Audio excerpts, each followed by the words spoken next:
오늘 사사기 5장의 7번째 시간 드보라와 바락의 노래 7입니다. 자, 28절에 31절까지입니다. 함께 읽을 텐데 준비되셨나요? 예, 같이 읽겠습니다. 시작. 시스라의 어머니가 창문을 통하여 바라보며 창살을 통하여 부르짖기를 그의 병거가 어찌하여 더디 오는가? 그의 병거들의 걸음이 어찌하여 늦어지는가 하매 그의 지혜로운 시녀들이 대답하였겠고 그도 스스로 대답하기를 그들이 어찌 노량물을 얻지 못하렸으랴? 그것을 나누지 못하였으랴? 사람마다 한두 처녀를 얻었으리로다. 시스라는 채색 옷을 노력하였으리니 그것은 수놓은 채색 옷이리로다. 곧 양쪽에 수놓은 채색 옷이리니 노력한 자의 목에 꾸미리로다 하였으리라. 여호와여, 주의 원수들은 다 이와 같이 망하게 하시고 주를 사랑하는 자들은 해가 힘있게 돋음같게 하옵소서 하니라. 그 땅이 40년 동안 평온하였더라. 아멘. 자, 여러분, 시스라가 누굽니까? 시스라가 누구예요?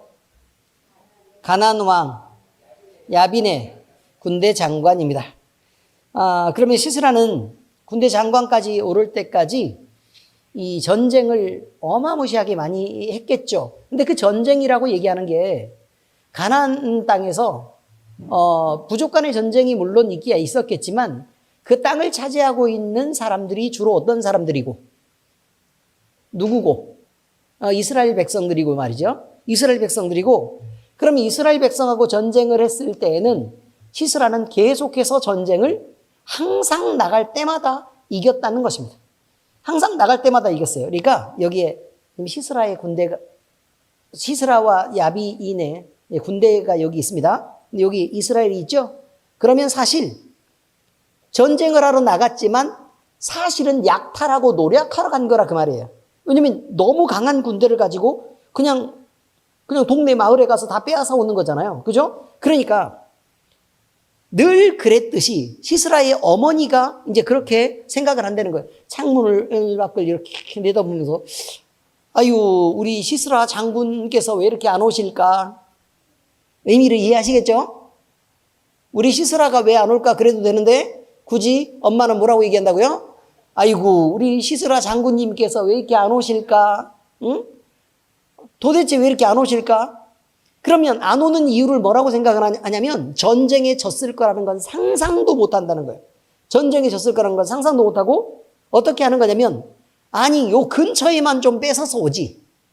뭘 그렇게 더 넓고 더 좋은 땅까지 그렇게 가가지고 더 많은 걸 그렇게 뺏어 오려고 그렇게 멀리 나가셨나, 우리 아드님께서? 이해되시죠? 그러면 도대체 뭘 또 이번에는 그렇게 또 좋은 걸 가져오실까? 기본적으로 처녀 몇은 잡아가지고, 이게 두 명이라고 나와 있지만, 처녀 몇은 잡아가지고 노력해서, 종으로 이렇게 끌고 올 것이고, 그리고 노력한 옷들도 이렇게 채색 옷들도 화려하고 좋은 옷들을 그렇게 빼앗아가지고 그렇게 올 거고, 그래서 전쟁이 끝나고 나면 가나안 땅이 어떻게 될 거라고요? 가나안 왕과 그 군대가 풍요로워질 거라는 얘기를 말하는 거예요. 풍요로워질 거다. 그렇게 얘기하는 거예요. 그들이 30절에 보니까 뭐라고 얘기냐면 그들이 어찌 노량물을 얻지 못하였으랴. 그럴 리가 없다는 거예요. 그럴 리가 없다. 그것을 나누지 못하였으랴. 자, 이렇게 얘기하는 거죠. 그러니까 너무 많은 노량물을 뺏어가지고 맨날 뺏으면서 무슨 뺏을 게 그렇게 더 남았다고 그걸 또 빼앗아가지고 그걸 다 나눠서 너무 많이 뺏어서 나누려면 그럼 시간이 걸려요, 안 걸려요? 시간이 걸리겠죠. 그럼 조금만 뺏으면요? 조금 걸리겠죠. 많이 뺏으면. 시간이 많이 걸리겠죠. 그러니까 시스라의 어머니가 생각을 할 때는 왜 이렇게 늦게 올까? 멀리까지 더 좋은 것을 많이 뺏으러 갔나 보다? 이런 거죠. 그리고 그 노량물이 너무 많아서 나누는데 시간이 오래 걸리니까 이렇게 더디 오시나 보다. 우리 시스라 장군님께서 이렇게 표현을 하고 있는 거라. 그런 말입니다. 그런데 31절에 뭐라고 말해요? 여호와여, 주의 원수들은 다 이와 같이 망하게 하시고 주의 사랑하는 자들은 해가 힘있게 돋음같게 하시옵소서 아니라 이렇게 되어 있죠. 그러니까 그렇게 당연하게 승리할 만한 전쟁도 하나님이 개입하시는 순간 전혀 다르게 역전되었다는 것을 지금 오늘 노래하고 있는 것입니다. 자, 여러분, 세상적으로 당연해 보여도요, 당연하지 않은 것도 있다고 말합니다. 이게 신앙입니다. 자, 여기에 또 하나의 어마어마하게 큰 실망의 사건이 기록되어 있는데요. 이거는 당연한 듯 아들의 영광스러운 승리를 기대하고 있었던 시스라의 어머니는 그가 패배하여 죽임을 당했다는 소식을 결국 접하게 될 것입니다. 그녀는 그 아들의 승리를 간절히 기다리고 있었습니다. 모든 어머니들이 그러하듯이 시스라의 어머니 또한 전쟁터에 아들을 보내놓고 노심초사하면서 아들을 기다릴 것입니다. 그런데 일반적으로 강대강의 전쟁이 아니었기 때문에 안심하고 있는 부분이 있었다는 거예요. 그의 병거는 어찌해서 더디오는고. 이것은요, 목숨이 아까워서 혹시나 이 시스라가 위험에 빠졌을까라고 생각하는 것이 그때는 아니었다는 것이 문제입니다. 승리는 너무 당연한 것이고 아들이 큰 승리를 안고 도대체 언제쯤 돌아올까? 우리 아들을 큰 승리로 돌아오는 아들의 금이 환영을 보고 싶은데 뭐 이런 것입니다. 자, 이것은요, 혹시나 위험에 빠졌을까라고 불안하고 초조해서 갖는 그런 초조함이 아니었다. 단지 기대되고 또 빨리 보고 싶고 하는 그런 마음 때문에 그렇게 기다리고 있었던 거죠. 이처럼 이 여인은요, 아들이 불행한 사태를 당해서 그리도 자신만만하게 여기던 철병거도 버리고 도망해야 됐다는 사실은 까마득하게도 모른 채 아들이 늦어지는 것만을 불평하고 있었던 것입니다. 그런데 그의 영광이 되어야 될 수레가 하나님이 꺾어버리심으로 인해서 이제 그의 집에 수치가 된 것입니다. 그의 힘을 도왔던 그 말과 수레는 오히려 전쟁에 실패한 장수가 되고 그리고 여인의 소원에 죽는 장수가 됨으로 인해서 모욕과 수치의 아이콘이 되고 말았다. 뭐 그런 의미입니다. 여러분, 시스라의 어머니가 품었던 생각이 잘못된 것입니까? 아니죠. 너무나 당연한 것입니다. 너무나 당연한 것입니다. 자, 가나안 군대의 기세도 어마무시했고요. 군세도 엄청 셌고요. 그러면 당연히 가나안 군대하고 이스라엘 사람들의 사기 중에 누가 더 높았을 거예요? 가나안 군대의 사기가 높았겠죠. 물론 처음 전쟁은 그랬을지도 모릅니다. 그런데 하나님이 앞서가는 순간 이제 상황은 그 사람들의 생각과는 다르게 간다는 것입니다. 여러분, 시스라의 어머니가 바라봤던 전쟁은요, 너무 당연한 것이었습니다. 편견 있게 바라본 게 아니고 객관적인 시각으로 바라보는 것이었다. 그런 말이죠.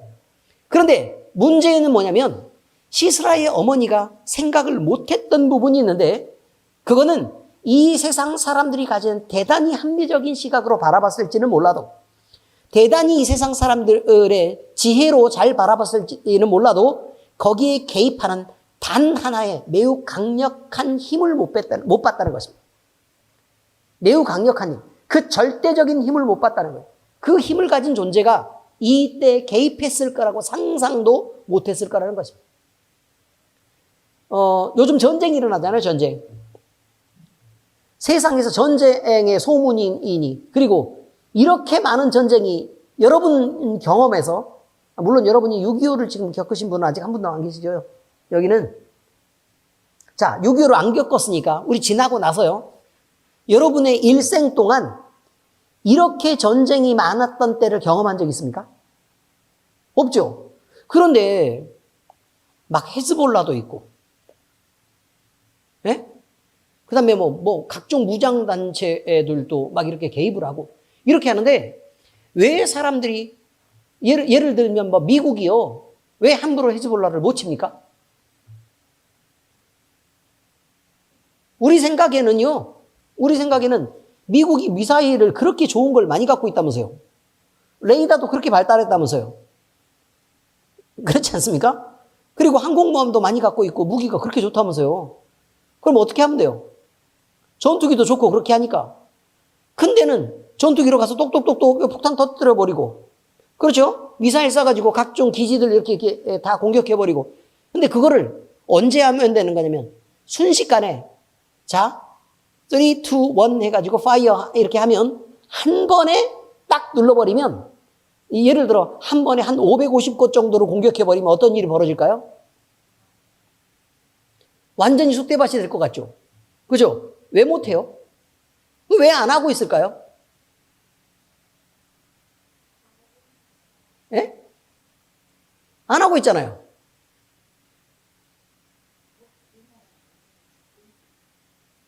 그 나라 말고도 적군이 많아서요? 만약에 그렇게 해서 전쟁을 딱 끝내버리면 무슨 일이 벌어질까요? 아니, 왜냐면 세상을 보는 눈이 있어야 되기 때문에 제가 드리는 말씀이에요. 자, 헤즈볼라가 끝이면요. 만약에 거기만 멸망을 시켜버리고 나서 그게 끝이면 그렇게 해도 돼요. 문제는 뭐냐면 헤즈볼라가 이렇게 있으면 그 옆에서 지원하는 세력들도 있고 뒤에서 뒷배경이 되는 사람들도 있고 그래서 이 사람들은 헤즈볼라가 사라지면 다시 미국에 반대해가지고 이 사람들은 또다시 헤즈볼라처럼 모여들 거기 때문에 해봐야 별 소용이 없어서 그냥 그런 거라는 거예요. 이해가 되셨습니까? 무슨 말인지? 자, 예를 들어 테러리스트들이 있어요. 그럼 테러리스트를 잡아서 지금 현재 있는 사람들을 몽땅 테러리스트를 다 가둬놓거나 죽여버리면 그러면 그 다음에 테러가 없나요? 그럼 거기 불만을 가진 사람들이 생길 거고 그럼 그 사람들이 다시 어떻게 올라와요? 다시 내가 그럼 복수할래 라고 다시 올라오는 사람들이 생긴다는 것입니다. 어떤 의미인지 아시겠습니까? 그러니 우리가 전쟁을 한다는 것은 그 뒤에 누가 지원을 하고 있는가, 그 다음에 사람들의 시선은 이것을 어떻게 보는가라는 명분도 중요하고요. 그 다음에 이 뒤를 바치고 있는 세력들의 경제적인 능력이 어떻게 되는지도 중요하고, 그 다음에 많은 사람들이 이 전쟁을 어떻게 바라보고 있는가라는 것도 대단히 중요한 것들 중에 하나라고 얘기하는 것입니다. 왜 제가 이런 얘기를 하는 거냐면 지금 현재 가나안 군대하고 이스라엘 군대가 지금 싸우고 있잖아요. 의미를 이해하시겠죠? 싸우고 있죠. 그런데 이 전쟁에서 누가 지금 현재 명분을 갖고 있어요? 힘은 누가 갖고 있어요? 가나안 왕 야빈과 시스라의 군대가 원래 갖고 있었어요. 자, 이해는 하셨죠? 근데 그들은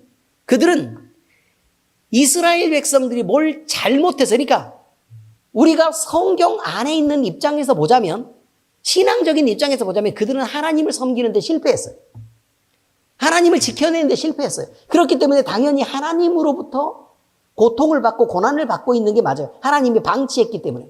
여기까지 이해가 잘 되시죠? 근데 문제는 이제 하나님을 일단 배제하고 나서 그럼 우리가 세상을 바라보는 입장에서 바라보자면 가나안의 군대하고요. 그 다음에 이스라엘 백성들하고 비교를 하면 힘은 누가 강력하게 갖고 있었냐면 가나안의 군대 쪽이 갖고 있었고 이쪽은 별로 없었단 말이에요. 그런데 문제는 이스라엘 백성들이 가나안 왕 야빈하고 시스라의 그 군대나 아니면 그 백성들에게 뭘 잘못했기 때문에 이들이 계속해서 당해왔던 게 아니라고 얘기하는 거예요.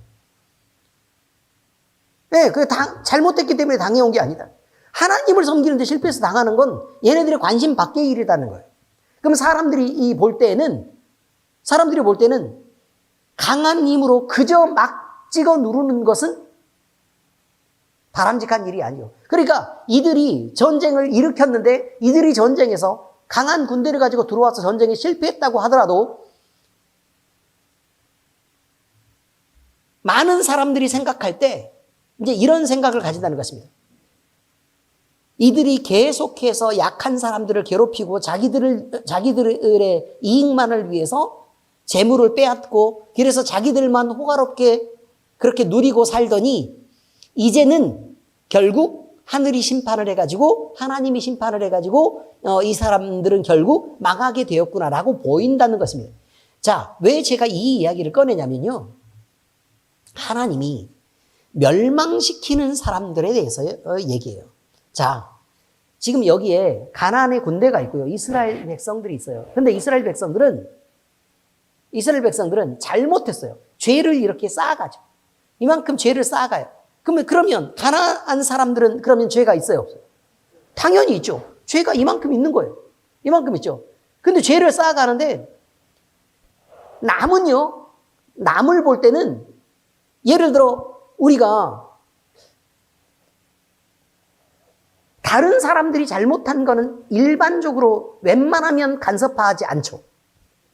그렇지 않습니까? 일반적으로 간섭하잖아요. 그러니까 예를 들어 하나님이 이방을 심판하려고 하면 100이라는 잘못과 죄를 지어야만 심판하는 게 아니라 한 400, 500쯤 되면 심판하시는 거예요. 근데 이스라엘 백성들은 내 새끼란 말이에요. 내 새끼예요. 자, 어느 정도만 잘못하면 심판하는 거냐면 한 100 정도만 돼도 심판하는 거예요. 100 정도만 되면. 그런데 자, 가난한 한 300 정도 지금 현재 죄가 있어요. 그리고 이스라엘은 지금 한 70, 80, 90 이렇게 돼 있는 거예요. 그러면 이스라엘 백성들이 더 많이 잘못해서가 아니고 내가 사랑하는 내 자녀들이기 때문에 그렇게 하지 말았으면 좋겠는 거예요. 하나님의 입장에서. 이해가 되십니까? 그렇게 하지 말았으면 좋겠는 거예요. 근데 이게 혼날라고 꼭 100을 채운 거예요. 의미를 이해하시겠죠? 그럼 누구를 들어 쓰신다고요? 300만큼이나 죄를 짓고 있는 이 가나안의 힘을 빌어서 이 이스라엘을 혼내고 전쟁을 일으키고 해서 약탈을 당하게 하고 이런 것들을 내비둔다는 거예요. 그런데 문제는 뭐냐면 하나님 입장에서 이게 즐거운 일이냐는 거죠.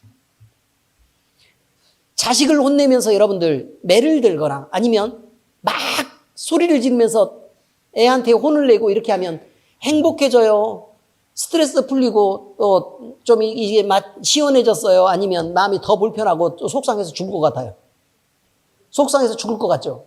바로 이런 거예요. 300인데 이스라엘을 치는 이 일, 이스라엘을 괴롭히는 이 일이 하나님의 눈에 볼 때는 지네도 더 많이 잘못했으면서 이스라엘을 치고 괴롭히는 그 일은 하나님은 이스라엘을 바르게 하기 위해서 그저 방치하지만 이들은 죄를 쌓아가고 있다는 거예요.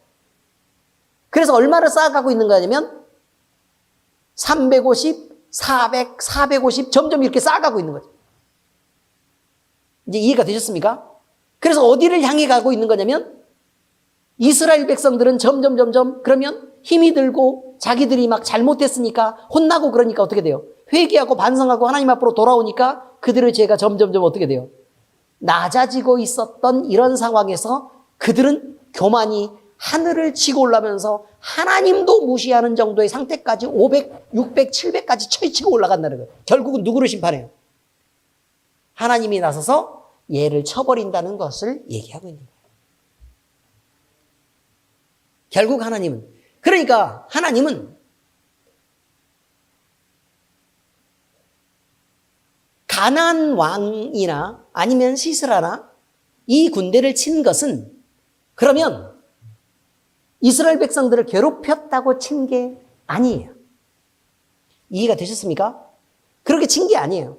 왜 혼이 나야 됐냐면 이스라엘 백성들을 떠나서 자기 죄가 충만하게 채워졌기 때문에 혼나고 심판받는 거라 그런 말이에요. 여기는 이해가 되셨죠? 그렇죠? 그런데 결국은 그러면 가나안 왕 야빈이나 시스라는 억울해요, 안 억울해요? 아니 내가 괜히 이스라엘 옆에 있어가지고 내가 쓸데없이 혼나고 그랬다라는 생각이 들 거 아닙니까? 그죠? 근데 그렇지 않다고 얘기하는 것입니다. 그렇지 않다.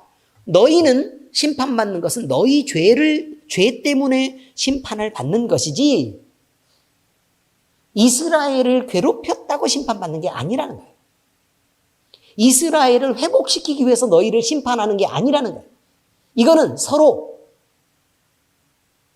연관은 있지만 상호 독립적인 부분에 대한 이야기를 말하고 있는 것이다. 성경은 끊임없이 그 얘기를 말하고 있습니다. 분열왕국 시대가 있어요. 분열왕국 시대의 끝에 바벨론이라는 대제국이 등장하죠. 황금제국입니다. 그 다음에 메데파사가 등장하고요. 그렇습니다. 아시리아가 이게 등장하고 이렇게 합니다. 근데 바벨론이라는 그 황금제국의 수명이요. 길지 않고 몇 대가 지나지 않아서 고대 바빌론이 바로 멸망해 버립니다. 어마어마한 힘과 강력을 갖고 있었고 뭐 별 의미도 없는데요.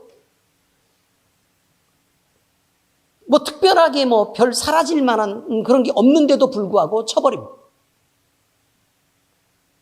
왜 그렇게 쳤을까요? 하나님은 분명히 얘기하고 있습니다. 다니엘서를 읽어보시면 그들의 죄가 높아졌기 때문에, 그리고 하나님은 그 제국 말고 다른 왕국을 통해서 이스라엘의 귀환을 계획했기 때문에 그렇습니다. 그러니까 결국 심판을 받는 것은 그들이 그들의 잘못을 스스로 인지하지 못하고 교만해졌기 때문이다 라고 얘기하고 있습니다. 벨사살 왕에 대한 얘기 아세요, 모르세요?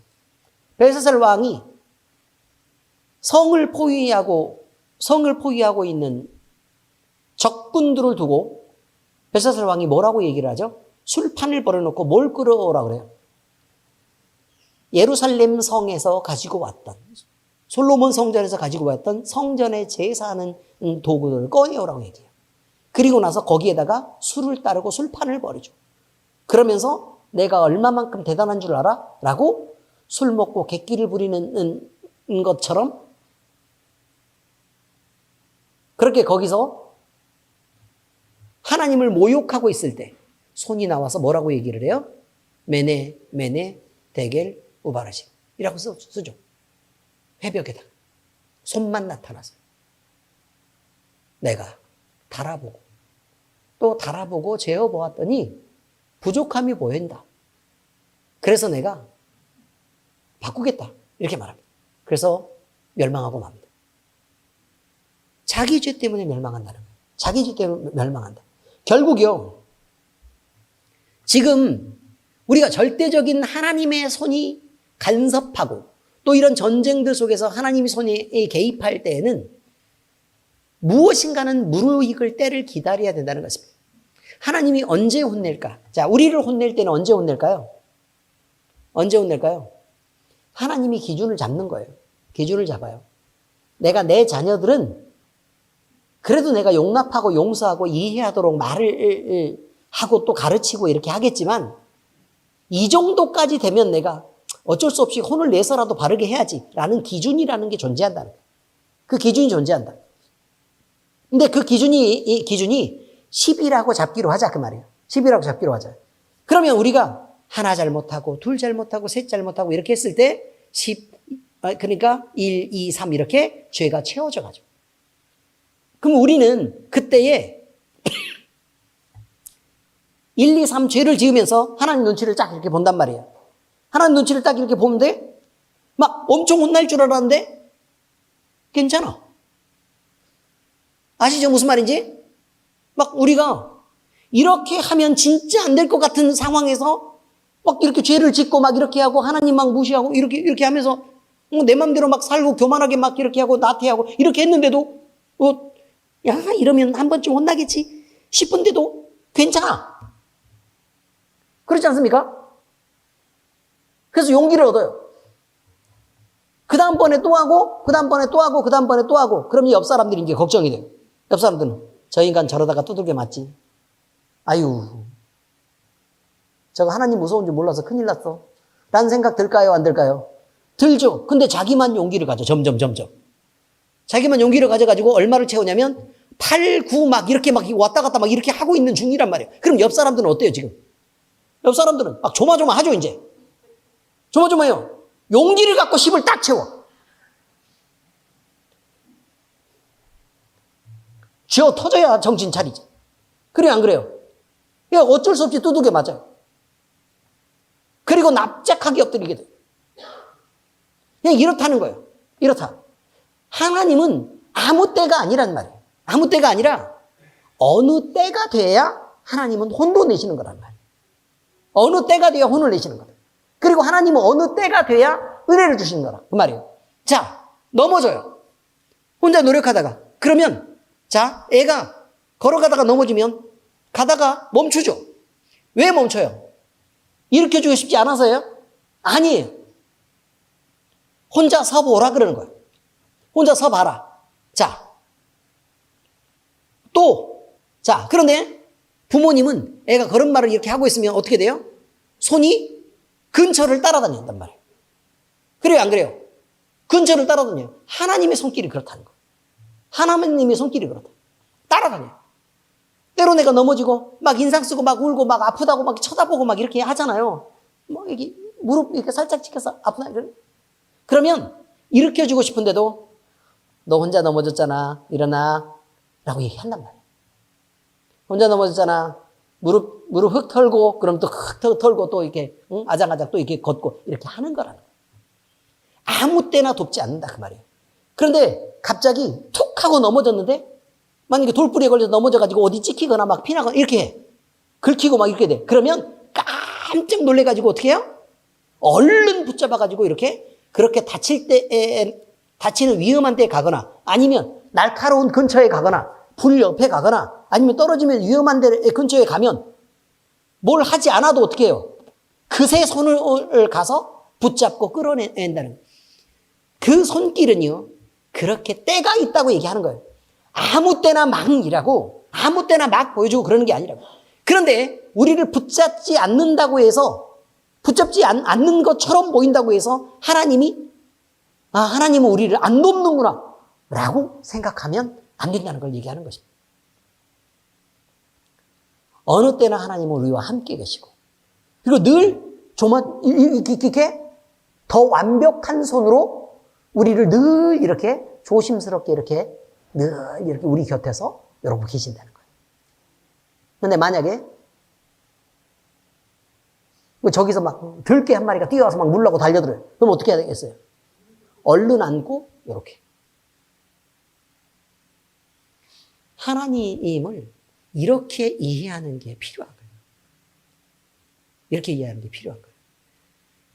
자녀에 대해서는 그렇다는 것입니다. 자녀에 대해서.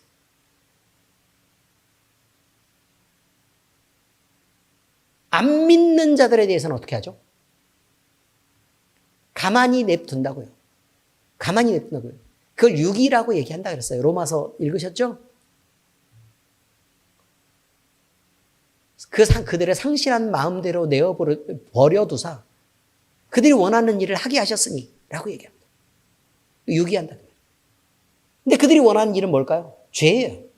결국 죄를 짓는 거라고요. 그럼 죄를 자기들이 쌓아가요. 어느 정도만큼 쭉 쌓아갈 때 우리가 볼 때는요. 저렇게 죄를 짓고도 우리보다 훨씬 나쁜 놈인데 뭐 당연하지 않아요? 하나님의 자녀는 기준이 어디니까? 100이니까. 혼나는 기준이. 그렇지만 하나님을 믿지 않는 자들은 기준이 얼마니까? 500쯤 되니까. 여기까지 이해가 되셨죠? 그쯤 되니까. 그러면 우리가 볼 때는 우리는 조금만 잘못해도 맨날 혼나고 막 이렇게 하고 그럼 차라리 내가 안 믿는 게 그럼 낫겠네.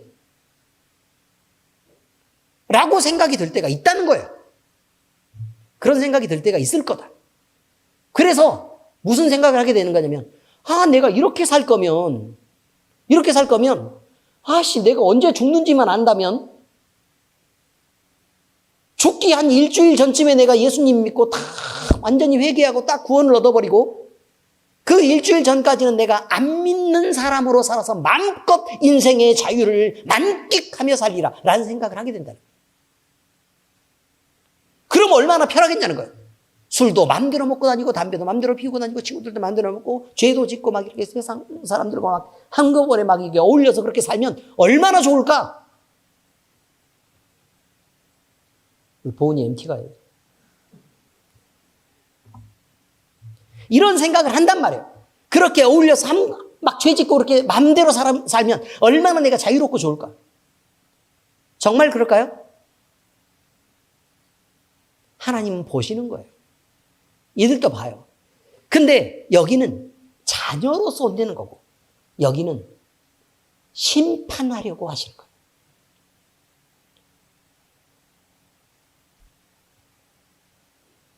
자녀로서 혼낼 때는 혼나면서 엄마 아빠를 바라보면서 울 수 있지만 잘못했어 엄마 아니면 아빠 잘못했어요 라고 얘기할 수 있잖아요. 그래요 안 그래요?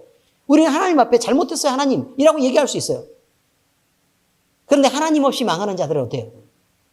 망하면 그것으로 죽음이에요. 그래서 잘 나가는 중에도 마음이 상실하면 자살하는 연예인들이 그렇게 많은 거고 위로가 없으니까 마약이나 빨면서 그렇게 있는 거라 그 말이에요. 바로 이런 것입니다. 그래서 시기가 있고 때가 있는데 하나님의 자녀와 믿지 않는 자들은 전혀 다른 기준으로 하나님은 다른 기준을 두고 돕기도 하고 은혜를 베풀기도 하고 그리고 때리고 심판하기도 하고 그냥 놔둬버려서 자기 마음대로 하도록 방치하기도 하고 그냥 그렇다는 것을 우리는 알아야 됩니다. 여러분, 그런데요, 이때 하나님이 그런데 어느 시기가 되기 전까지는 사람들은 그냥 기본적으로 인식할 때 하나님이 없는 것처럼 느낀다는 것입니다.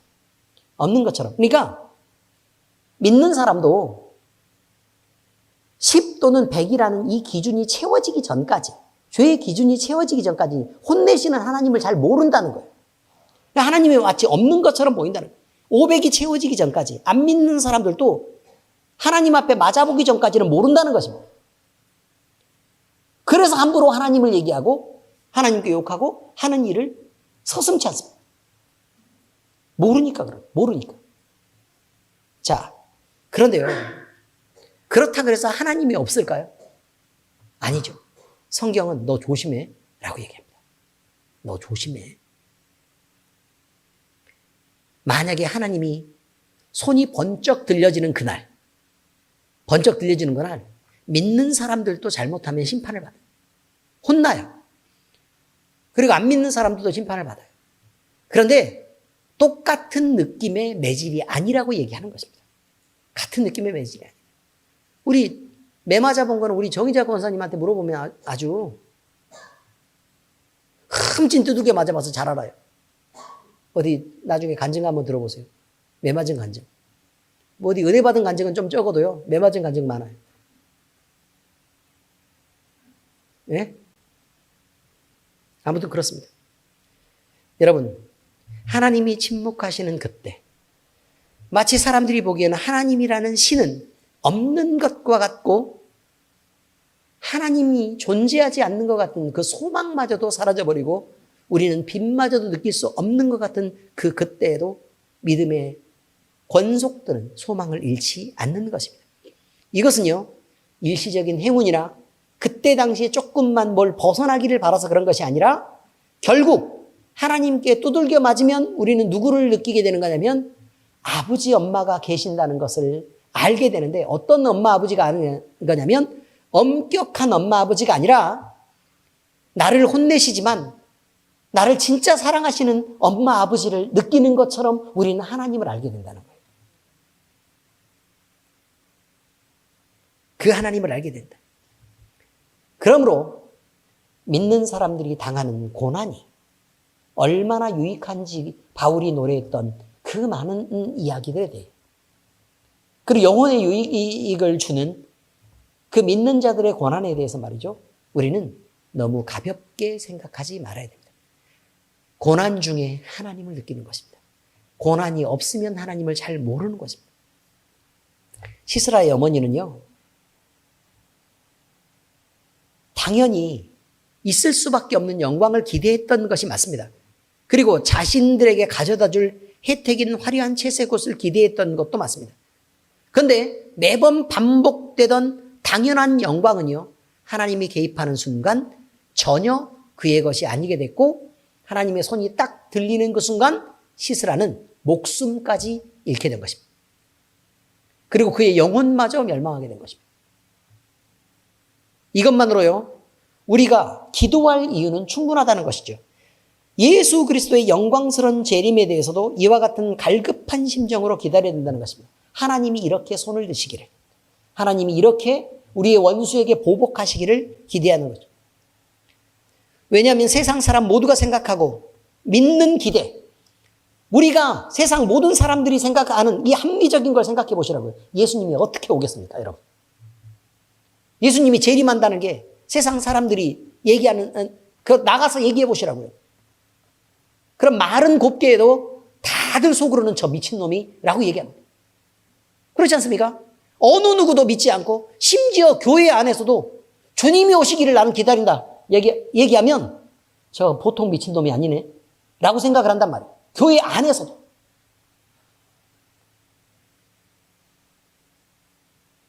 바로 그런 것입니다. 그런데요,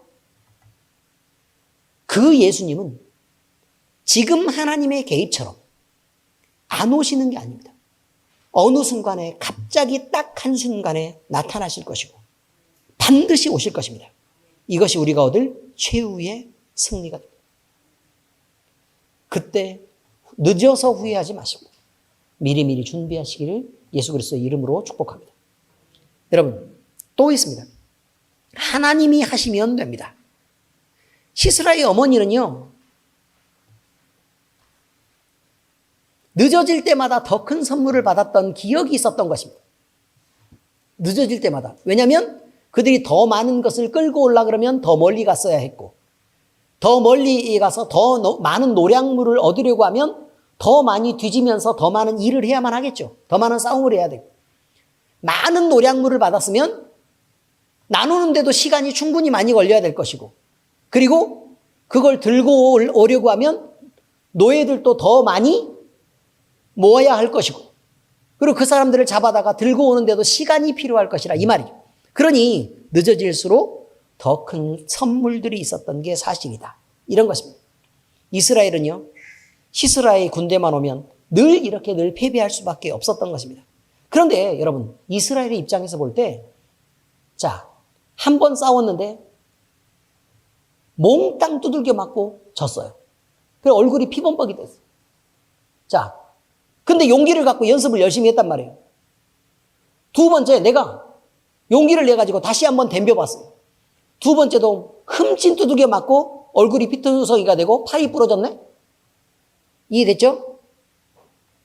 자, 그래서 이제 팔이 회복되고 또 운동을 했어요. 세 번째 또 싸웠는데 그보다 더 흠씬 두들겨 맞고 팔도 부러지고 다리도 부러지고 발목도 나가고 그 다음에 얼굴도 알아볼 수 없을 정도로 피가 철철 나고 이렇게 됐다 그 말이에요. 4번도 싸웠고 5번도 싸우고 6번도 싸웠는데 싸울 때마다 말도 안 되게 두들겨 맞고 지는 한 대도 못 때려보고 두들겨 맞고 졌다 그 말이에요. 이렇게 만약에 반복적으로 이렇게 싸우다가 그 다음에 어느 때요? 점점 시간이 점점 지나면 그 사람하고 만나는 게 기쁠까요? 두려울까요? 두렵죠. 길을 가다가 어느 골목에서 싸웠는데 그 골목에서 걔네들이 진치고 있는데 그 옆을 지나가려고 하면 마음이 어떨까요? 불안하고 무서울 거 아닙니까? 바로 이것입니다. 반복되는 패배는 사람을 주눅들게 합니다. 싸움에 늘 지고 매번 맞던 사람은 상대의 눈만 딱 보아도 주먹이 나가질 않습니다. 주먹이 쉽게 지어지지도 않고 덤비려고 뭘 해볼 수가 없는 온몸이 경직된 것을 느끼게 됩니다. 이것은 이스라엘이 가진 그때의 상황이었습니다. 그러나 그들은 하나님의 명령을 들었습니다. 명령을 듣고 내가 앞서 나가겠다라고 얘기를 하자 그들은 일어났습니다. 문제는 시스라와 그의 군대를 생각하면 눈을 쳐다볼 수도 없고 몸은 움직여지도 않는데도 불구하고 온몸이 굳었지만 하나님이 명령하시니까 따라서 나섰습니다. 그리고 하나님이 앞서 가시면, 그러니까 우리가 생각할 때는 아니 하나님이 앞서 가시니까 당연히 기세가 등등해가지고 이제 나가가지고 우리가 싸워서 반드시 이기겠지. 그런 의미가 아니라는 거예요. 지금 그런 상황 정도가 아니에요. 맨날 두들겨 맞던 놈이라 이런 뜻입니다. 움직였던 이스라엘에게도 대단한 용기가 필요했던 것이 맞습니다. 그런데요, 하나님을 의지했기 때문에 이렇게 할 수 있었습니다. 그런데 문제는 몸이 부드럽게 잘 싸울 수 있도록 준비가 돼서 싸우려고 했던 것이 아닙니다, 여러분. 이해가 되셨습니까? 그렇게 해서 싸우려고 했던 것이 아니다. 몸은 뻣뻣하고 주눅이 들어서 막 어쩔 수가 없는데, 아니 하나님이 앞으로 쭉 나가시더니 애들을 막 두들겨 패고 막 작살내고 있단 말이에요. 그죠? 그럼 뒤에서 점점 몸이 풀려가기 시작하는 거예요. 경직됐다가 점점 몸이 풀려가기 시작하는 거예요. 그래서 흠씬 두들겨 맞고 막 이렇게 정신 못 차리고 있는 애가 내 앞에 우연히 막 다가오게 됐단 말이에요. 그러면 나는 얘는 때릴 수 있잖아요. 이해가 잘 되십니까? 얘는 때릴 수 있다 그 말이에요. 뭐 어지러워가지고 막 이렇게 하나님께 두들겨 맞아가지고 막 정신 못 차리고 있는 애가 있는데 칼을 싹 빼가지고 뭐가 이렇게 할 수 있다 그 말이에요. 잘해서 하는 게 아니란 말이에요. 하나님의 앞에서, 이 앞에서 난리를 피워서 다들 흠씬 두들겨 패놓으니까 내가 지나가면서 이삭 줍기 정도는 할 수 있지 않냐는 거예요. 우리가 바다에 나가면요, 꼬막을 캐는 데가 있어요. 모래톱. 꼬막을 캐는 데가 있다고요. 근데 우리는 바다를 쫙 보면, 아니, 너무 넓어. 어디에 꼬막이 있는지를 알 수가 없어요. 그렇지 않습니까? 그런데 우연히 해수욕장을 나간다고 나는 바다에 놀러 갈래. 그래서 룰루랄라 이렇게 나가가지고, 바닷물에 이렇게 발이라도 적셔보려고 첨벙첨벙 이렇게 하고 있는데, 아니, 어부가 딱 나오고, 거기 전문가가 딱 나오더니 꼬막을 캐는 거 쓱 끌고 가는 거 있잖아요? 그걸 끌고 쓱 지나갑니다. 지나갔더니 거기 안에 꼬막이 막 잔뜩 담기고 옆으로 막 부스러기 떨어지는데 막 꼬막이 요만한 것들이 막 옆으로 굴러서 떨어진단 말이에요. 그러면 검은 비닐로가 어디 있을까?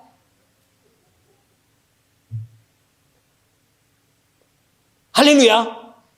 우리는 관광을 갔는데 그걸 잊고 검은 비닐을 찾아서 그때부터는 노동자가 돼서 열심히 그 옆을 따라다니면서 꼬막을 줍는 나를 발견하게 된다.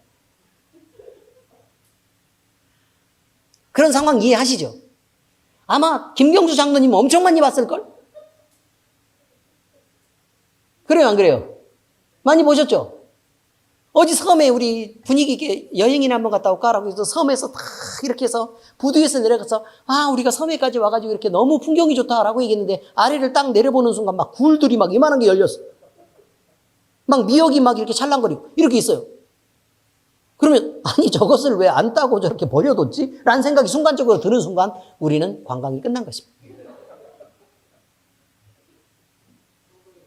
네, 거기서 미치는 거예요. 네, 거기서 미치는 거예요. 정신을 잃고 굴은 하나를 대충 이렇게 돌로 이렇게 톡톡톡톡 까가지고 이렇게 해봤더니 막 이만한 굴이 이게 나와가지고 그걸 이렇게 바닷물에 씻어가지고 쭉 빨아서 뱉고 이걸 먹어봤다는 거예요. 너무 맛있어. 그걸로 관광 끝났다 그 말이에요. 자, 이런 이삭 줍기의 상황을 얘기하는 거예요. 이삭 줍기 상황. 하나님이 앞서가시는 전쟁에서 이스라엘 백성이 대단히 몸이 부드럽게 다 유연하게 이렇게 해서 함부로 막 이렇게 날아오는 칼도 피하면서 그렇게 쳤을까? 아니라고 얘기하는 거예요. 주도적으로 무엇인가를 한 일이 없다는 것입니다. 이삭 줍기의 개념을 우리는 잘 이해해야 됩니다. 그들은 온몸이 굳은 채로 할 수 없었습니다. 상대방이 그들이 덤벼든 게 아닙니다. 하나님이 치신 것입니다. 그러니까 그들이 해롱거리고 바퀴 빠지고 막 전차 이렇게 막 어쩔 수 없고 안절부절 못하고 막 도망가고 막 난리가 났죠. 그래서 다 흩어져서 한 놈씩 한 놈씩 이렇게 막 이스라엘 백성 막 이렇게 한꺼번에 군대가 막 이렇게 있는데 막 정신없이 도망와서 막 이게 어딘지도 모르고 도망오는 애가 하나가 막 14명 사이로 싹 들어와요. 그럼 다 같이 이렇게 한 대씩 이렇게 떠더니 14대를 맞고 쓰러지게 됐다. 이제 이런 얘기를 말하는 거예요. 여러분, 하나님을 의지하면요, 우리가 먼저 전쟁을 이끄는 게 아니라는 것을 얘기해야 돼요. 우리가 이끄는 게 아닙니다. 우리는 이삭 줍기라는 것입니다. 하나님은 보란 듯이 내가 하나님이다 라는 것을 증명하면서 앞에서 쫙 긁고 나가십니다. 꼬막 캐는 것처럼. 아시겠습니까? 그렇게 긁고 나가십니다. 우리는 몸이 뻣뻣하게 굳은 채로 정말 하나님이신가? 라고 하고 옆을 따라가다가 이삭이 떨어질 때 그거를 한 개씩 한 개씩 오 대박 이렇게 하나 줍고 그랬더니 주었더니 꼬막이 이만한 게 막 이렇게 나와가지고 세상에 응? 내가 본 적도 없는 이렇게 큰 꼬막이 여기 살다니 이런 우리의 삶의 열매들이 바로 그런 것입니다. 하나님을 우리가 대단히 신뢰해서 많은 열매들을 맺고 있는 게 아닙니다. 우리는 몸이 굳었고 우리는 주눅 들었고 우리는 용기가 없고 우리는 늘 실패할 수 있는 환경 속에 얼마든지 버려져 있습니다. 그런데 하나님을 믿고 가자. 그래서 따라가 봤더니 우리의 삶의 많은 순간들 속에 하나님이 일하시는 그 놀라운 상황 속에 내가 같이 들어가서 존재하게 됐고 그리고 나는 특별히 영적인 능력을 갖고 있는 것도 아닌데 이상하게 하나님이 하시는 일들을 따라가다 보니 대단히 영적인 능력이 있는 사람들인 것처럼 우리가 그런 능력을 함께 행하면서 교회가 그렇게 살아가고 있더라라는 것을 발견하게 된다는 것입니다. 그죠? 하나님이 그죠? 그래서 결국 시간이 점점 지나서 이 일이 반복될 때 그럼 우리는 무엇을 알게 되느냐? 그래, 이 안에 있으면 됐네. 그래, 하나님이 앞서가시면 우리는 그저 뒤따라가기만 하면 되는 거구만. 그래, 나 혼자 뭘 하려고 모래톱을 끌고 다닐 것이 아니라 기술자가 잘 끌고 갈 때 옆에서 이삭 죽기만 하면 그게 훨씬 많이 검은 비닐봉지를 채울 수 있는 방법이구만. 이라는 걸 나중에 깨닫게 된다는 것이죠. 나중. 그래서 우리 마음에 풍요가 생기고 우리의 몸은 부드러워지고 그때는 막 몸이 풀리고 막 즐거워지는 경험들이 생기는 것입니다. 그리고요, 여러분 그걸 알아야 됩니다. 왜 제가 이런 것들을 이삭줍기라는 개념을 설명을 하고 있는 거냐면,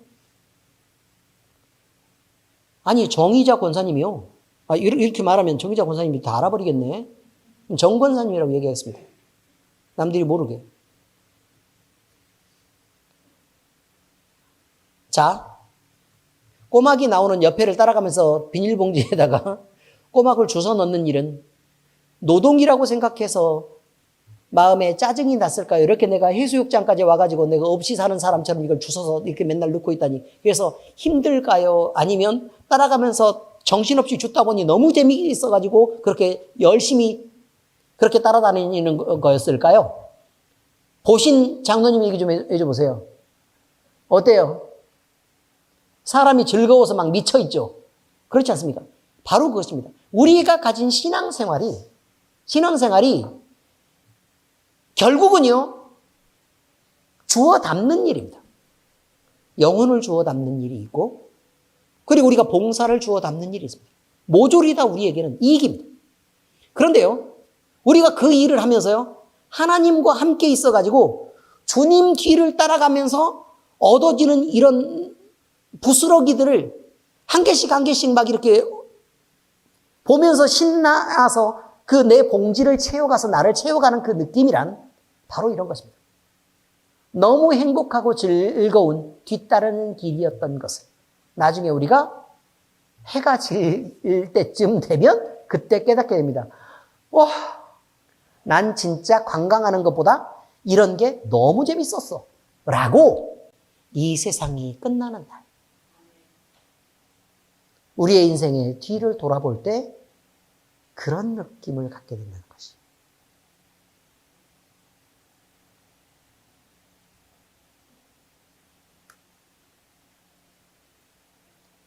참 우리 주님하고 같이 사는 삶이 너무 재밌었어. 우리 주님의 뒤따라서 그렇게 한번 걸어봤던 이 인생이 난 너무 신났었어. 이 세상에서 막 즐기면서 막 이렇게 살다가 죄 짓고 막 이렇게 살고 일주일만 시간 주면 회개해 가고 이렇게 막 예수 믿는다고 다 이렇게 얘기해서 그게 막 즐거움인 것처럼 얘기했던 세상 사람들 나는 하나도 안 부러워. 내가 지금 주님 앞에 이르는 이날, 나는 내가 예수 믿고 산 이 삶이 난 너무 좋았었어. 절대 바꾸고 싶지 않아. 나는 그때로 돌아간다 그래도 난 돌아가고 싶지 않아. 주님 뒤따라갈 거고, 그래서 그 부스러기를 먹을 거고.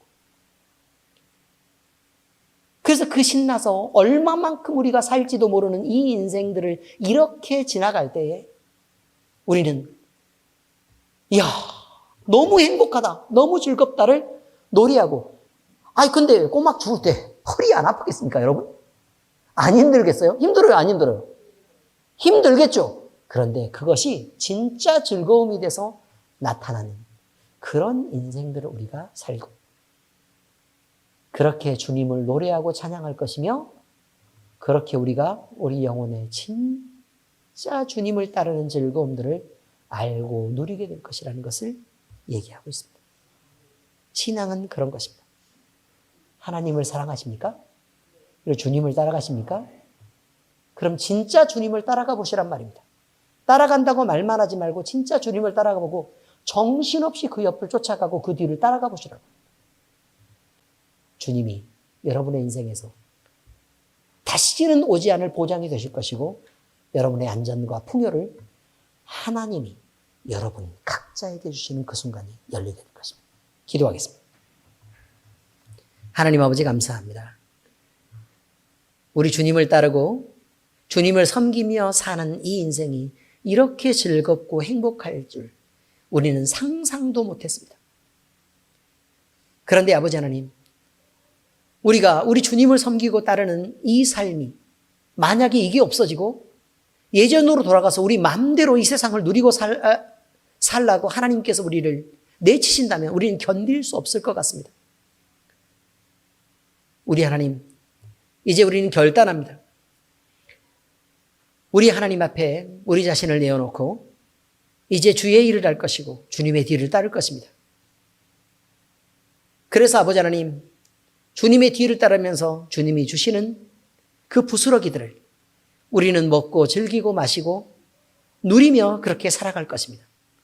인생을 다 지내고 우리가 주님 앞에 서야 되는 그 순간에 우리의 인생을 뒤돌아보며 우리의 인생이 참으로 아름답고 행복했다고, 또 우리의 인생이 그 어느 때보다 만족스럽고 우리 주님 때문에 참 기쁨으로 채워진 삶이었다고, 정신없이 살았지만 너무너무 행복했었다고 우리가 증명하고 주님을 노래하는 그 순간이 되기를, 그리고 빨리 오기를 주님 기도합니다. 아버지 하나님, 우리를 받으시고 주님 우리와 함께 하시며 주님이 우리 영광 되시옵소서. 살아계신 우리 주님 예수 그리스도의 이름으로 기도합니다. 아멘.